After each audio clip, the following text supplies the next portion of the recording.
Hello humans, Minsky here. One day in the future, COVID will have blown over and humans will be living in a different world. This could be a good thing considering how much attention humans have given to cats, cameras and Kardashians. To get to a post-COVID world, humans will have to adapt and change. This could not be more true than for brands engaging with millennials.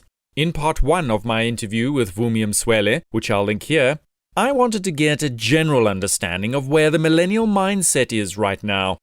In part 2, I want to get a deeper understanding of what makes African millennials different from millennials elsewhere in the world, and how brands should be engaging with them.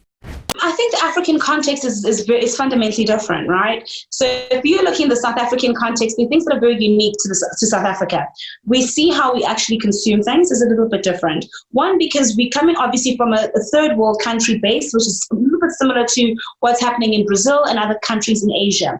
But over and above that, we have a historic need for things. We've got black tax, which has an impact. So our wallet share doesn't belong fully to the individual. Because of also the general Ubuntu philosophy that if you are in Rwanda, we call it Ubuntu, whilst in South Africa, we call it Ubuntu. That philosophy of how I actually spend money, how I actually engage with the world, underpins everything that makes us African, which is a little bit different to the capitalistic me, let me do what I can. There's a great sense of community in how we actually engage. So the need to pay it forward and to look after immediate family and extended family still impacts how we engage with the corporate world and with each other. So those are some of the fundamental basics that are a little bit different. Also, how we tend to spend is a little bit different, right? So you'll find if you're comparing a millennial from the US, that sense of why is very driven by impact and leaving a legacy and people. Whilst the African context, generally speaking, obviously because I can't speak for all African millennials, is very much about how can I help those around me, and the fear of failure is driven not by I'm a bad person and I'm not accustomed to failure, but my failure has repercussions for my family. If I fail in this corporate role, who will put my brother through school? What will my cousin eat? So that the pressure to succeed supersedes just being successful for self and for impact. The impact and the fear is based on letting other people down. How does having an understanding of the deeper pressures African millennials are facing right now impact how brands communicate with them? I think it's speaking to the art of connection, right? So African people are very much about connection, being a part of the whole community, understanding how the African mindset actually works, and being able to connect is going to be very, very important. So we need to understand and explain to our potential clientele, one, what's important to them. Are we speaking a language that they actually understand? And over above understanding, is it a language that they're familiar with, that they connect with? Our inability as brands to connect with people is what's going to make sure that we are either surviving and thriving on the African continent, or we're becoming redundant. So it's also remember that the African mindset, it tends to be very, very entrepreneurial in general, and it tends to be very innovative. We've seen what's happened with the likes of M-Pesa in Kenya.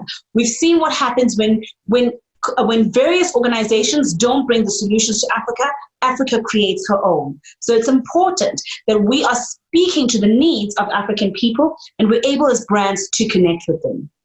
Why should brands be paying attention to African female millennials? So if we're looking at this African context, by the year 2040, 40% of the world's population is going to be African. They'll be living on the continent of Africa. 40%. That means 40% of the world's potential market that you could be selling to is going to be on the continent of Africa. And of course, as we know, the majority of the population between the genders is female, which means the largest single group is going to be African females. Out of any group in the world, the African female is the most educated. And also above that, she's going to be the largest single group in the largest population. So by just sheer numbers, African woman is something you cannot afford as a brand to ignore because they're potentially your largest market.